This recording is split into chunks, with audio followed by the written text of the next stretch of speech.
Assalamualaikum warahmatullahi wabarakatuh.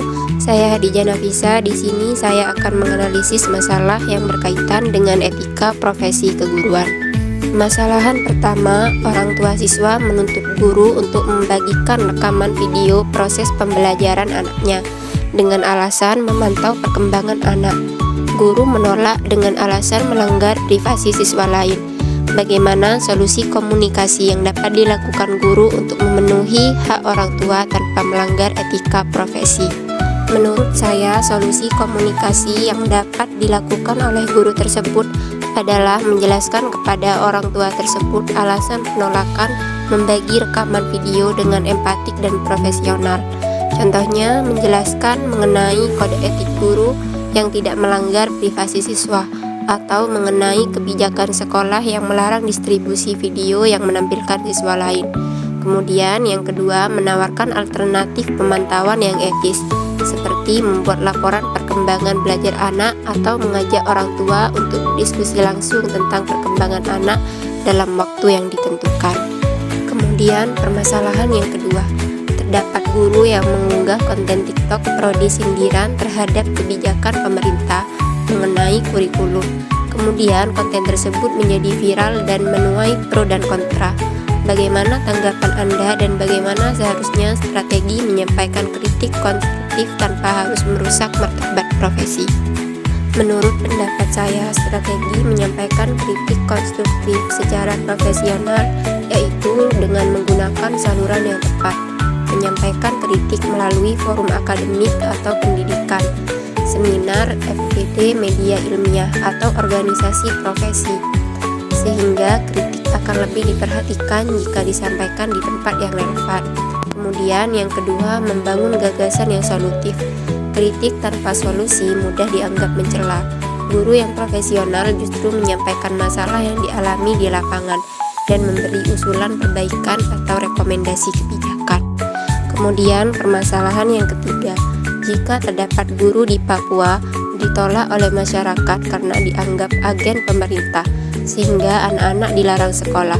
Menurut Anda, bagaimana pendekatan etis berbasis kearifan lokal untuk membangun kepercayaan masyarakat? Menurut pendapat saya akan melibatkan tokoh adat, kepala suku, pemuka agama lokal, dan orang tua siswa dalam diskusi terbuka. Posisi guru jangan sebagai pengajar dari atas, tapi sebagai mitra yang ingin belajar dan bekerja bersama masyarakat. Bila memungkinkan, hadirkan guru pendamping dari komunitas lokal agar proses pendidikan terasa lebih inklusif dan tidak dicurigai sebagai penjajahan budaya. Kemudian mengintegrasikan kearifan lokal, seperti cerita rakyat, bahasa daerah, adat istiadat dalam proses belajar mengajar. Hal ini memperlihatkan bahwa sekolah bukan tempat menjauh dari budaya sendiri, tapi sarana memperkuat jati diri lokal. Kemudian permasalahan keempat, jika terdapat kepala desa memaksa guru untuk mengubah data siswa miskin agar desa mendapat bantuan APBD, lalu guru tersebut mendapat ancaman pemecatan jika menolak. Menurut Anda, bagaimana mekanisme perlindungan guru tersebut melalui organisasi profesi? Menurut pendapat saya, harusnya guru tersebut menyimpan semua bukti baik dari WA, surat, atau rekaman percakapan, dan jangan mengubah data karena melanggar hukum atau moral. Kemudian mengajukan perlindungan melalui organisasi profesi, seperti melaporkan ke PGRI setempat tingkat kecamatan atau kabupaten. Organisasi profesi seperti PGRI bukan hanya wadah keanggotaan, tapi tameng moral dan hukum etik ketika guru dipaksa melanggar integritasnya. Kemudian permasalahan kelima, ditemukan kasus guru bersertifikasi mengalihkan seluruh tugas mengajar ke honorer. Gaji dibagi 70/30 agar guru bersertifikasi tersebut bisa fokus kepada usaha sampingan. Menurut Anda, bagaimana solusi pengawasan berbasis community reporting oleh komite sekolah? Menurut pendapat saya, komite sekolah sebagai representasi masyarakat sekolah bisa memainkan peran penting melalui community based reporting system, yaitu dengan membentuk subkomite yang bertugas menerima laporan warga sekolah secara rahasia. Anggotanya bisa terdiri dari tokoh masyarakat, orang tua, perwakilan guru, dan kepala sekolah yang bertugas menyelidiki dan mengklarifikasi praktek tak etis. Kemudian, komite menyediakan kotak pengaduan fisik dan digital melalui Google Form, hotline WA, dan lain sebagainya. Pelapor bisa anonim, tapi laporan harus dilengkapi bukti awal seperti jadwal kosong, video testimoni siswa, dan lain sebagainya. Kemudian permasalahan keenam, terdapat guru bersertifikasi lulus PPG di kota besar menolak ditugaskan ke wilayah terpencil dengan alasan fasilitas komunitas terbatas, sulit akses internet untuk usaha sampingan, sehingga masyarakat menuduhnya tidak patriotik. Jika Anda menjadi pembuat kebijakan, bagaimana kebijakan yang akan Anda buat untuk mengantisipasi kejadian tersebut?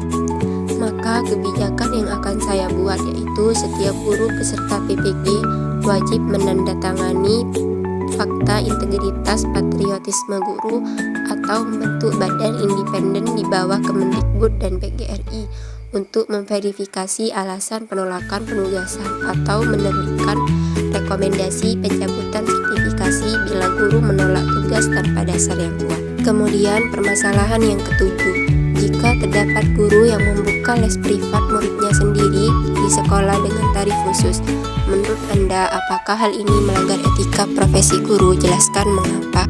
Menurut saya, guru yang membuka les privat untuk muridnya sendiri di sekolah dengan tarif khusus melanggar etika profesi guru. Alasannya karena penyalahgunaan wewenang dan relasi kuasa. Guru memiliki posisi otoritas terhadap siswa.